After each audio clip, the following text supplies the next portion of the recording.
누구든지 그 교회에 이제 들어오면은 6번 공부를 해야 돼요. 6 lessons. 6번의 과목을 공부를 해요. 근데 그 중에 한 과목이 뭐였냐면 크리스찬이 살 때에 그의 삶이 항상 업이 있다. 즉 마운틴 탑의 experience. 마운틴 탑에 정말 산의 정상에 올라가서 경험하는 그런 업이 있는데, 또 반면에 밸리, 아주 깊은 그 계곡 깊은 밑에 내려가는 그런 경험도 있다. 이 경험이 마운틴 탑 경험하고 밸리 로 경험이 두 가지가 있는데, 그것이 바로 주파수 이렇게 아시죠? 사인 웨이브 그렇게 된다는 거예요. 근데 그 말을 듣고, 아니 그러려면 뭐 하려고 예수님을 믿어? 나는 지금 예수 믿고 항상 마운틴 탑 경험만 좀 하고 싶은데 왜 밸리 로 그런 또 엑스페리언스를 해야 되는지 참 이해가 안 가요. 그런데 그 교사 선생님이 하는 말씀이 그것이 바로 크리스찬의 정상 라이프라 그렇게 말을 해요. 우리 이해가 안 가죠. 제가 한국적인 그런 사고방식이기 때문에 예수만 믿으면 뭐든지 다 해결받고 뭐든지 다 마운틴 탑 엑스페리언스를 해야만 된다고 생각을 했던 그런 사고를 가지고 그런 말을 들으니까 굉장히 섭섭하다.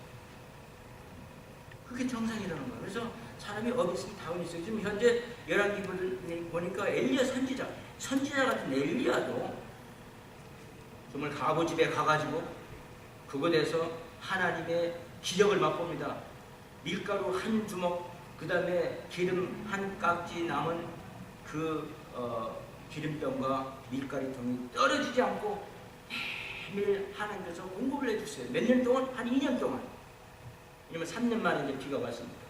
3년 반인데 반은 6개월은 이제 기도하고 왕을 만났기 때문에 3년 6개월. 그래서 성경은 절대 거짓말이 없어요. 전부 다 정확합니다. 자, 그래서 이와 같이 그런 아주 그 기적의 지금 체험을 하고 있는데 갑자기 주모에, 여기서 주모라고 그랬어요. 재밌어요. 그 다른 번역은 뭐라고 말했는지 몰라도 그 집주인을 말하는 그 가부, 사르바시라는 그 도시에 있는 그 가부 집의 그 주모가 그의 여인의 아들이 17절 보니까 병들어 증세가 심히 위중하다가 숨이 끊어진지라. 그래서 병이 들어서 악하고 하다가 기대는 죽었다. 어쨌든 하나님의 기적을 베풀어서 그같이 밀가루통에 밀가루가 떨어지지 않고 기름통에 기름이 안 떨어지는 그런 체험으로 좀 한 2년 동안 좀 먹고 사는데, 그래서 길손이지만 그래도 뭔가 이렇게 컨트리뷰션을 한 그런 길손인데 갑자기 그 아들이 병이 걸려서 죽었다 이런 말입니다. 얼마나 당황했겠어요. 항상 미안하죠. 제 누나가 그런 소리를 하더라고요. 지렁이도 자기 부모님 제일 좋다고. 사람은 자기 집 있어야 된다. 제 집에 와서 잠깐 있으면 그런 말 하고. 어려웠던 것 같아요.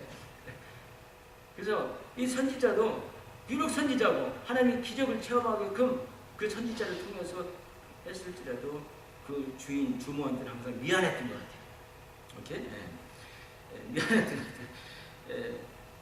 그런데 갑자기 아들이 죽으니까 이제 문제가 생겼습니다. 18절 보세요. 여인이 엘리야에게 느닷없이 친구로 알았던 이 여인이, 이 과부가 자기 적으로 변합니다. 자기 아들이 죽으니까 보이는 게 없는 거예요. 그렇죠?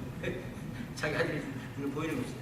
엘리야에게 이르되 하나님의 사람이요, 즉 선지자를 분명히 합니다. 당신이 나로 더불어 무슨 상관이 있기로 내 죄를 생각나게 하고 또 내 아들을 죽게 하려고 내게 오셨나이까. 사람 있잖아요. 무슨 일이 안 될 때 가장 먼저 하는 게 뭔답니까? 누구한테나 그래요. 뭐 어떤 한 사람을 집어서 말할 필요 없습니다. 우리 모두가 다 그런 휴먼 내추라고 그러죠. 휴먼 내추. 사람에게 심리가 있어요. 뭐냐면 무슨 일이 당하면은 자기의 잘못을 돌아보기 전에 무엇부터합니까? 남을 원망하고 남한테 손가락질하고 남한테 핑계를 할 수밖에 없어요. 그게 사람의 내추예요. 휴먼 내추. 조심해야죠. 어떤 어려운 일이 생기면요, 가장 좋은 일을 우리 크리스찬들은 어떻게 해야 되냐면, 남을 원망하지 말고 자기 자신을 되돌아보는 자기 성찰을 해야 될 줄로 믿습니다. 남을 원망할 것이 아니에요. 내 남편, 내 자식, 내 아내, 내 시아버지, 여기서야 시아버지, 시아버님 멋있진 않지만 원망하기 전에 자기를 성찰해보는 것이 가장 쉬운 방법입니다. 그게 해결책의 가장 쉬운 길이라 이런 말입니다. 남을 계속 원망하거나 끝나지 않아요. 그 사람들이 바꿔주려면요, 하나님도 바꾸기가 어려운 사람들도 많아요. 그렇죠? 예. 때로는 하나님이 그냥 얼마든지 이렇게 바꾸실 수도 있어. 그러나 무슨 이유인지 특별한 이유가 있어. 그 사람들한테. 그래서 슬로리 바꾸게 만들어요. 바꾸신다고 분명히. 하지만 슬로리 하지 마시다. 그럴 때는 참 우리가 좀 화가 나고 기다리기 힘이 드니까 이제 남을 원망합니다. 그래서 이 여인이 바로 그렇게 해서 누구를 원망했냐면 이 엘리야 선지자를 원망했어요. 그래서 무슨 나로 더불어 무슨 상관이 있기로 당신이 있던 그릿 시내가에서 거기서 여기까지가 120km 오케이, 그러니까 300리를 걸어서 여기까지 와가지고 나한테 빈대 붙이면서 물론 밀가루하고 기름 때문에 우리가 지금 먹고는 계속 끓이는지 아니니까 먹고는 살지만 이렇게 큰 일을 당하게 하네. 내 아들이 죽겠는가. 그저 당신이 나로 더불어 무슨 상관이 있기로 내 죄를 생각나게 하고 그러면서 자기 죄를 생각나게 만들었다 이런 말. 이건 좋은 거죠. 자기를 성찰해 보는 거죠. 사람이 죄가 없는 사람이 어디 있습니까? 많은 경우는 자기 죄로 문제가 생길 수도 있어요. 물론 완전히 자기 죄가 아니어도 다른 사람의 죄로도 생길 수도 있어요. 그러나 또 자기 죄로 생길 수 있는데 뭘 생각했겠어요? 이 사람들은 블레셋 사람들, 블레셋 사람들은 즉 우상을 섬기는 사람. 그래서 우상 생겼던 일 그걸 생각나게 하고, 그 다음에 또 그 우상 섬기는 일 가운데는 뭐가 있으면 항상 성적인 그런 어떤 의미들이 포함되어 있어요. 여러분 잘 아시죠? 그래서 성전에는 항상 성전에 그 기생들이 많았어요. 왜냐면 예배 드리고 끝 마무리가 좀 그 성적인 행동을 하는 거예요. 그때 당시에 그게 생각이 나는 거예요. 자기 성적인 어떤 잘못도 아마 있었을 거라고. 가보니까. 더불어 무슨 상관이 있기로 내 죄를 생각나게 하고 그 말이야. 또 내 아들을 죽게까지 하느냐. 왜 그렇게 하기 위해서 나한테 왔느냐 하고 원망을 하는 겁니다. 자, 그 정도 원망을 들을 때 우리는 어떻게 생각이 되겠어요? 야, 이거 정말 물에 빠진 사람 건져주면 한국 속담에 보따리, 자기 보따리로 내놓으라고 한다고 한 끈이만 먹고 이제 죽을 수밖에 없는 그런 양식을 가지고 있는 사람을 와서 2년 동안 매일 먹게 만들어줬더니 그러한 것은 아무 온데간데 없고 우선 자기 아들 죽는 것만 가지고 이 선지자에게 원망을 하면서 당신 내 아들을 죽였다고는 말은 안 하지만 그러진 않았으니까 나로 더불어 내 죄를 생각나게 한다. 그것도 당신이 왔기 때문에 이런 불상사가 있다. 완전히 미실적이에요.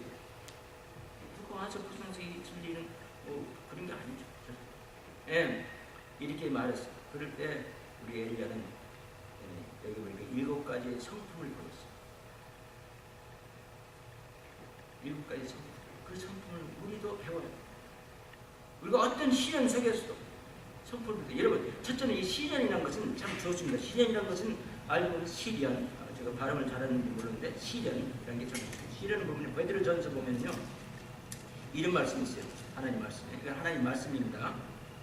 우리가 시련을 당할 때 베드로전서 4장에 보면은 4장 12절 13절 보면 사랑하는 자들아 너희를 시련하려고 오는 불시험을 이상한 일 당하는 것 같이 이상히 여기지 말고 오직 너희가 그리스도의 고난에 참여하는 것으로 즐거워하여 이는 그의 영광을 나타내실 때에 너희를 즐거워하고 기뻐하게 하려 합니다. 즉 시련이라는 것은 왜 있냐? 내가 죽어서 천국 가면은 시련 받은 사람들은 하늘에 산이 더 많다. 여기서 아무 거정도 없이 걱정도 없이 근심도 없이 지내는 사람 여러분 조심하십시오. 천국 가서 산이 없습니다. 저는 그렇게 봅니다. 여기서 온갖 시련을 겪으면서 하나님께서 나를 좀 이렇게 저렇게 좀 만들어 주시는데 그 만듦을 받고 내가 살 때 하나님께서 그 만들어진 나를 갖다가 더 기쁘게 봐주신다. 아무 문제 없이 살다가 천국 가봐요. 그 사람이 성품이 뭐 그렇게 좋겠어요? 여러분 고생을 한 사람만이 진짜 좋은 사람이 됩니다. 우리 그런 소리 많이 듣잖아요. 뭐가 되기 전에 무슨 사람이 되라고? 사람다운 사람이 되라고. 사람다운 사람이 되려면 고생이 필요해요. 물론 어떤 경우는 고생이 너무 많아서 문제지만 그래도 고생이 많을수록 더 좋은 거예요. 사실 하는 상이 더 많이 있을 걸로 믿습니다. 자, 그래서 이와 같이 시련을 받는 거 근심하지 말라고 했습니다. 우리 야고보서 1장에도 2절 보면 뭐라고 했습니까? 너희들이 시련을 받을 때, 시험을 받을 때 기뻐하라고 그랬어요. 하늘의 상이 크다고 그랬어요. 믿으십니까? 정말로 우리가 시련 받는 거 참 우리가 역불로 만들어서 받을 필요는 없지만 그 시련이 있을 때마다 우리 더 기뻐하는 마음을 가지려야 되는 것이 성경이 가르치는 거예요. 그래서 예수님이 무조건 좋아하려고 하지 뭐 그게 바로 기복신앙이에요. 하나님의 신앙이 아니에요. 우리나라에서 만드는 하나의 나이롱 신앙이에요.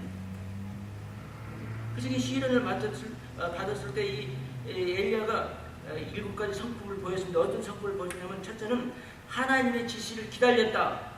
이런 원망을 들을 때 우리가 흔히 할 수 있는 일은 튀어나와 버리는 거예요. 예, 튀어나와 버리는 거예요. 그곳에서 도망가 버리는 거예요. 그러나 도망가지 않고 그곳에서 그대로 있었다 이런 거예요. 하나님의 지시가 있을 때까지 기다렸다 이런 거예요. 얼마나 훌륭한 사람입니다.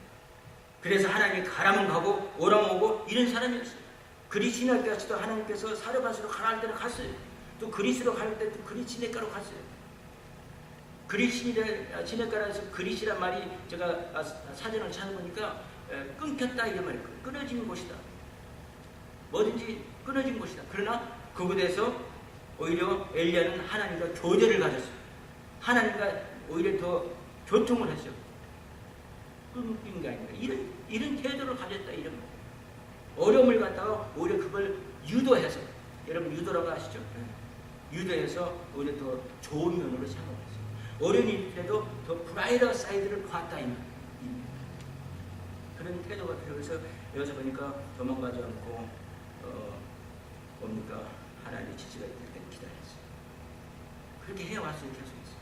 그리겠어요. 가라니까 그리 가고 거기서 또 사르밧에 가라니까 또 거기서 또 가고 300리를 걸어서 사막길을 걸어서 갔던 엘리야를 여러분들이 아실 줄 믿습니다.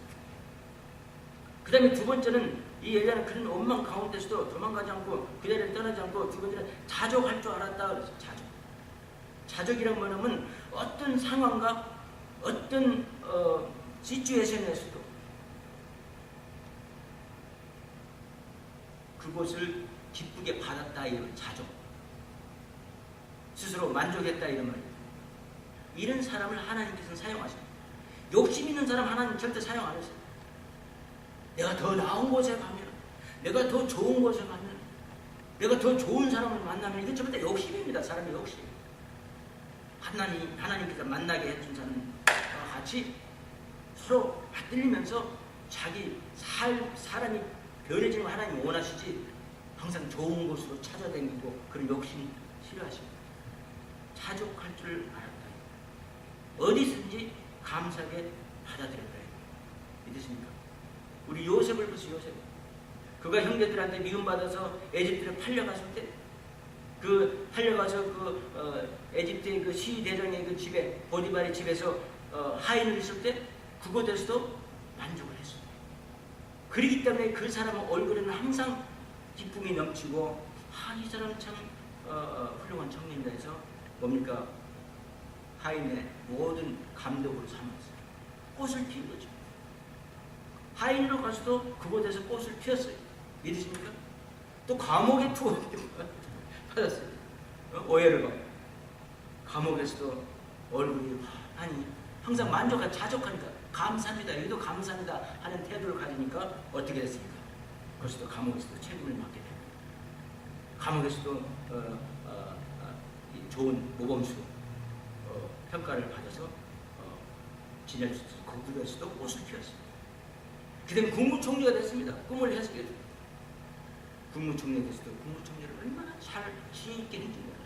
성경을 많이 읽으면 그 성경에서 지혜가 나와요. 지혜 있게 했기 때문에 국무총리로 꽃을 피웠어요. 그러면 이 요셉은 가는 곳마다 환경이 어쨌든 구렁텅이든 뭐 시궁창이든 왕실이든 뭐 어디든 간에 상관없이 꽃을 핀 것을 볼 수 있어요. 그게 바로 자족할 줄 아는 사람들이 가지는 태도입니다. 믿으십니까? 자족하세요. 세 번째로 굉장히 온유한 마음을 가졌어요.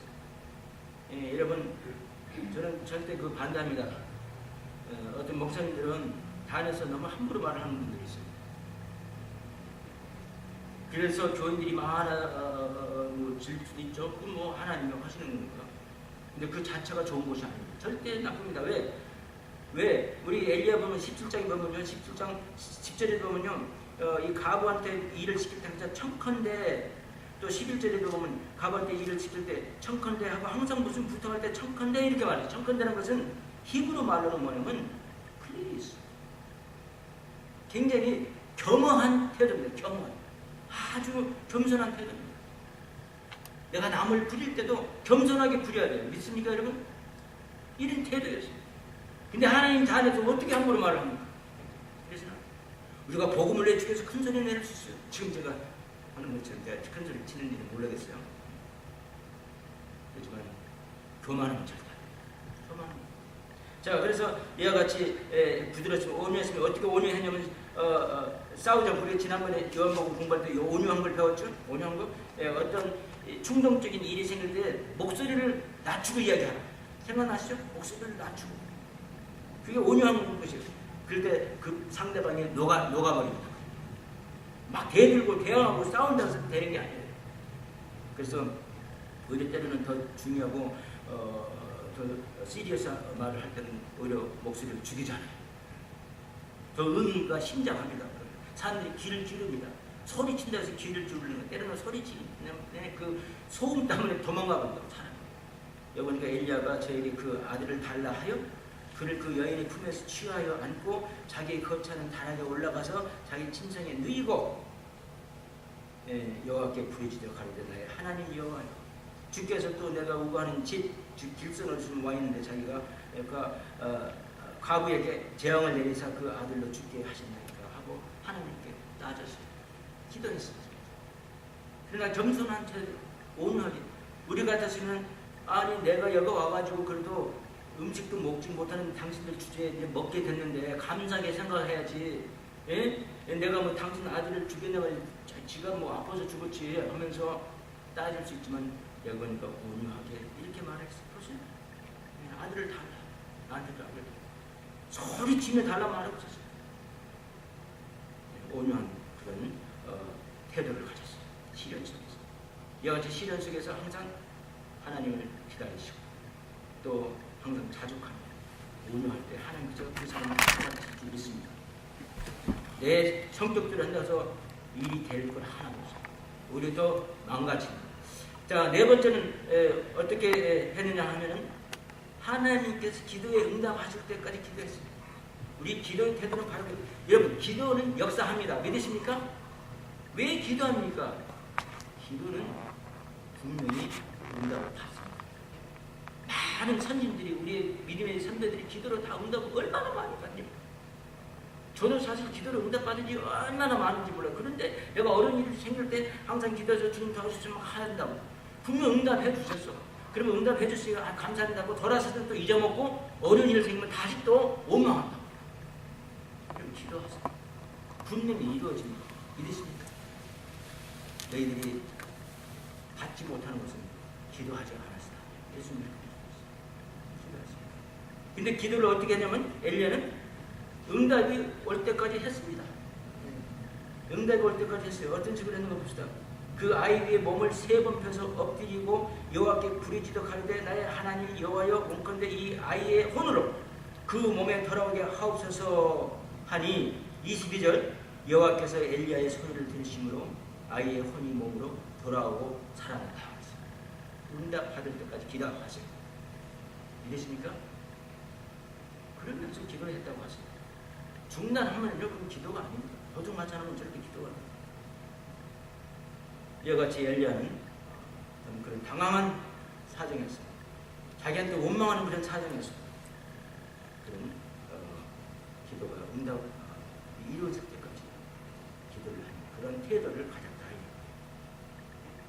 다섯 번째는 고난에 동참하는 태도를 가졌어요. 여러분, 고난이라는 게 뭔지 아세요? 중보 기도하는 겁니다.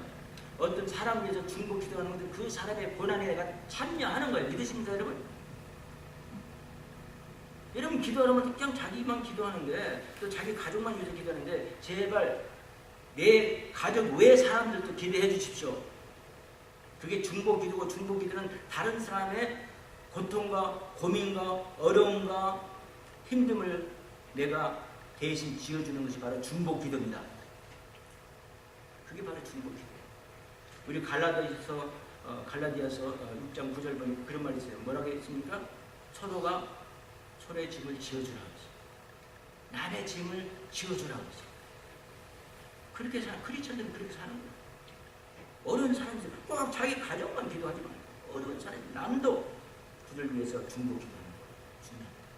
그리고 그 중보 기도도 거기서 끝나지 말고 그게 이루어질 때까지 기도하세요. 믿습니까?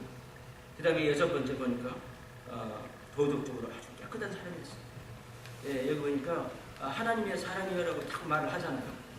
그리고 여기 또 24절 보니까 여인이 엘리야에게 이르되 내가 이제야 당신은 하나님의 사람이시오 하고 하나님의 사람임을 알았다.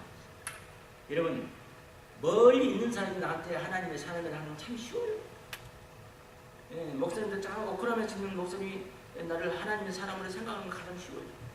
그러나 바로 내 옆에 있으면서 나를 하나님의 사람으로 인정을 받는다면 그 사람은 진짜 도덕적으로 깨끗한 사람입니다. 믿으십니까? 내가 무엇을 하는 걸 모르는 거죠. 나한테 하나님의 사람이면 누군지 알 수 있어요. 그러나 내 식구가 나를 보고 당신은 도덕적인 사람이다. 내 교인이 나를 보고 당신은 도덕적인 사람이다. 이게 중요한 거예요. 예, 그래서 엘리야는 도덕적인 사람이었어요. 자, 그래서 우리 쉬어볼까요?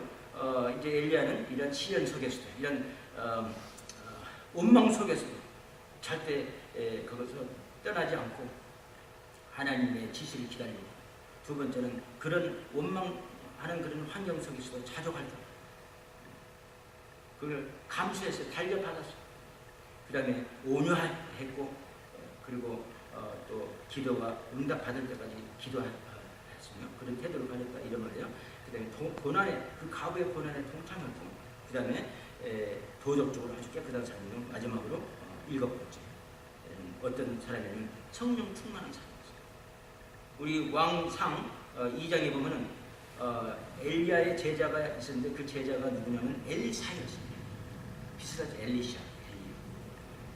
근데 엘리샤가 그가 간절히 원한 것은 자기 스승 엘리야가 가진 성령을 자기도 갖기를 원했어요. 그 엘리야가 가진 그 성령 충만을 갖때 욕심이 많아서 엘리사는 뭘 원했습니까? 2배를 갖기를 원했어요. 그래서 기적도 엘리샤는 엘리야보다 2배로 더 했어요. 이와 같이 엘리야는 성령 충만했어요. 자기 제자가 자기가 가진 그 성령 충만을 그도 원했어요. 원하되 2배를 원했어요.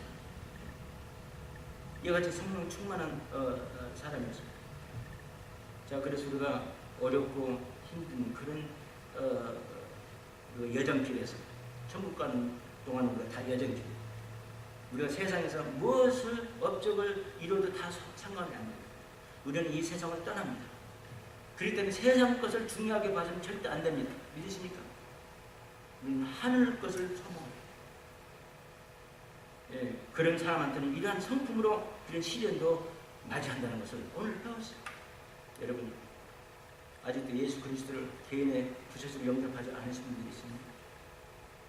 개인의 구세주로 영접하세요. 그리고 천국 가세요. 그리고 이 세상 것을 너무 중요하게 생각하지 말고 하늘 것을 소망으로 사세요. 그게 올바른 크리스찬의 삶의 태도인 줄 믿습니다. 먼저 내가 죄인임을 말하세요. 내가 회개가 먼저 있어요. 회개. 하나님 아버지, 나는 회개합니다. 나 죄로부터 회개합니다. 나를 하나님의 자녀로 받아주십시오. 그리고 나를 이제 이 세상에 살 때 하나님 말씀하셔서 사는 하나님의 아들, 딸들이 될 수 있도록 인도해 주십시오. 그런 기도를 하세요. 하나님, 나의 죄를 용서해 주시고 나를 하나님의 자녀로 하나님의 왕국으로 받아주시고 그리고 내가 이 세상 살 때 하나님 말씀대로만 살겠습니다. I commit to you. Repent of my sin. dear God. 첫 번째 기도입니다.